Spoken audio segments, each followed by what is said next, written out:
英語聞き流し10分間、名作リスニング、英語テキストと MP3 ダウンロード、その他の物語は、ホームページよりご利用いただけます。88thpp.com 88thpp.com The man sprang from his chair and paced up and down the room in uncontrollable agitation. Then, with a gesture of desperation, he tore the mask from his face and hurled it upon the ground. "You are right," he cried, "I am the king.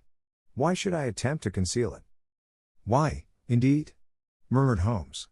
"Your Majesty had not spoken before I was aware that I was addressing Wilhelm Gottsreich Sigismund von Ormstein, Grand Duke of Kassel-Felstein, and hereditary King of Bohemia. But you can understand," said our strange visitor, sitting down once more and passing his hand over his high white forehead, "you can understand that I am not accustomed to doing such business in my own person.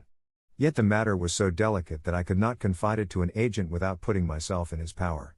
I have come incognito from Prague for the purpose of consulting you."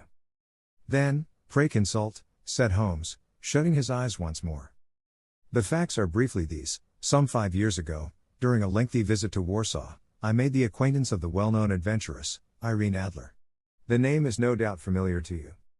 "Kindly look her up in my index, Doctor," murmured Holmes without opening his eyes.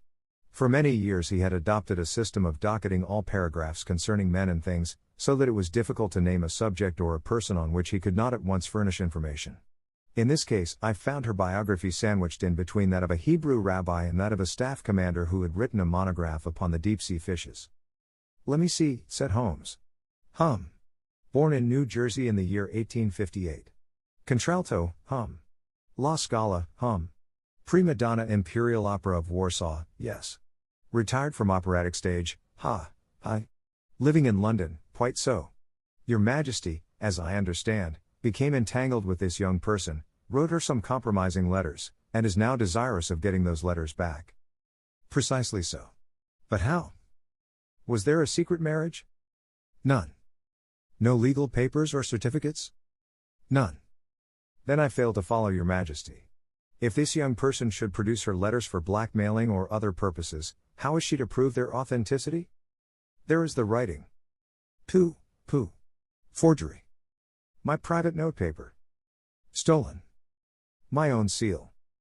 "Imitated." "My photograph." "Bought." "We were both in the photograph." "Oh, dear. That is very bad.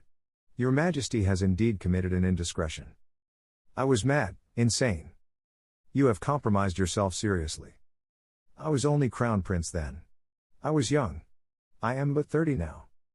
It must be recovered." "We have tried and failed." "Your Majesty must pay. It must be bought." "She will not sell." "Stolen, then." 5 attempts have been made. Twice burglars in my pay ransacked her house. Once we diverted her luggage when she traveled. Twice she has been waylaid. There has been no result." "No sign of it?" "Absolutely none." Holmes laughed. "It is quite a pretty little problem," said he.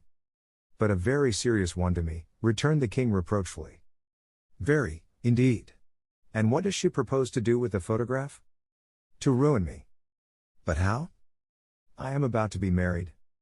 "So I have heard." "To Clotilda Lothman von Saxe-Meiningen, second daughter of the King of Scandinavia. You may know the strict principles of her family. She is herself the very soul of delicacy. A shadow of a doubt as to my conduct would bring the matter to an end." "And Irene Adler?" "Threatens to send them the photograph. And she will do it. I know that she will do it. You do not know her, but she has a soul of steel. She has the face of the most beautiful of women, and the mind of the most resolute of men. Rather than I should marry another woman, there are no lengths to which she would not go, none." "You are sure that she has not sent it yet?" "I am sure." "And why?" "Because she has said that she would send it on the day when the betrothal was publicly proclaimed. That will be next Monday." "Oh, then we have 3 days yet," said Holmes with a yawn. "That is very fortunate, as I have 1 or 2 matters of importance to look into just at present. Your Majesty will, of course, stay in London for the present?" "Certainly. You will find me at the Langham under the name of the Count von Krom. Then I shall drop you a line to let you know how we progress." "Pray do so. I shall be all anxiety." "Then, as to money?" "You have carte blanche." Absolutely? I tell you that I would give one of the provinces of my kingdom to have that photograph. And for present expenses? The king took a heavy chamois leather bag from under his cloak and laid it on the table. There are 300 pounds in gold and 700 in notes, he said. Holmes scribbled a receipt upon a sheet of his notebook and handed it to him. And Mademoiselle's address? He asked.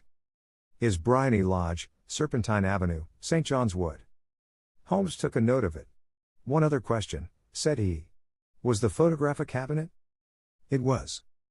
Then, good night, Your Majesty, and I trust that we shall soon have some good news for you. And good night, Watson, he added, as the wheels of the royal brougham rolled down the street. If you will be good enough to call tomorrow afternoon at 3 o'clock, I should like to chat this little matter over with you. 2.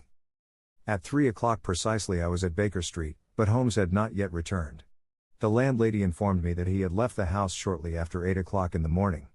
I sat down beside the fire, however, with the intention of awaiting him, however long he might be.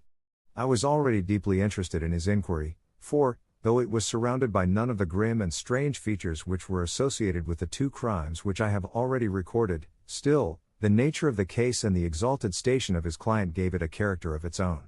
Indeed, apart from the nature of the investigation which my friend had on hand, there was something in his masterly grasp of a situation, and his keen, incisive reasoning, which made it a pleasure to me to study his system of work, and to follow the quick, subtle methods by which he disentangled the most inextricable mysteries. So accustomed was I to his invariable success that the very possibility of his failing had ceased to enter into my head. It was close upon 4 before the door opened, and a drunken-looking groom, ill-kempt and side-whiskered, with an inflamed face and disreputable clothes, walked into the room. Accustomed as I was to my friend's amazing powers in the use of disguises, I had to look 3 times before I was certain that it was indeed he. With a nod he vanished into the bedroom, whence he emerged in 5 minutes tweed-suited and respectable, as of old. Putting his hands into his pockets, he stretched out his legs in front of the fire and laughed heartily for some minutes. Well, really? He cried, and then he choked and laughed again until he was obliged to lie back, limp and helpless, in the chair. What is it? It's quite too funny. I am sure you could never guess how I employed my morning, or what I ended by doing. I can't imagine. I suppose that you have been watching the habits, and perhaps the house, of Miss Irene Adler. Quite so, but the sequel was rather unusual. I will tell you, however. I left the house a little after 8 o'clock this morning in the character of a groom out of work. There is a wonderful sympathy and freemasonry among horsey men. Be one of them, and you will know all that there is to know. I soon found Bryony Lodge. It is a bijou villa, with a garden at the back, but built out in front right up to the road, 2 stories. Chubb locked to the door. Large sitting room on the right side, well furnished, with long windows almost to the floor, and those preposterous English window fasteners which a child could open. Behind there was nothing remarkable, save that the passage window could be reached from the top of the coach house. I walked round it and examined it closely from every point of view, but without noting anything else of interest. I then lounged down the street and found, as I expected, that there was a mews in a lane which runs down by one wall of the garden. I lent the ostlers a hand in rubbing down their horses, and received in exchange 2pence, a glass of half and half, 2 fills of shag tobacco, and as much information as I could desire about Miss Adler, to say nothing of half a dozen other people in the neighborhood in whom I was not in the least interested, but whose biographies I was compelled to listen to. And what of Irene Adler? I asked. Oh, she has turned all the men's heads down in that part. She is the daintiest thing under a bonnet on this planet. So say the Serpentine Muse, to a man. She lives quietly, sings at concerts, drives out at 5 every day, and returns at 7 sharp for dinner. Seldom goes out at other times, except when she sings. Has only 1 male visitor, but a good deal of him. He is dark, handsome, and dashing, never calls less than once a day, and often twice. He is a Mr. Godfrey Norton, of the Inner Temple. See the advantages of a cabman as a confidant. They had driven him home a dozen times from Serpentine Mews, and knew all about him. When I had listened to all they had to tell, I began to walk up and down near Bryony Lodge once more, and to think over my plan of campaign. Audiobook. Living in Kyoto by Hidemi Woods. Now on sale in online stores. 44 available distributors. Apple, Google Play, Amazon Audible, or else.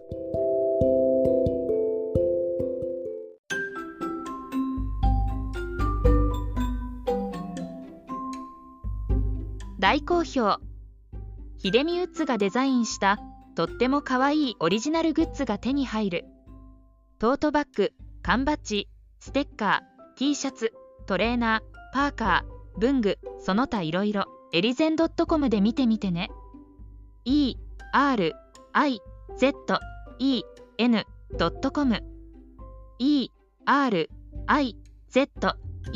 erizen.com エリゼン .com。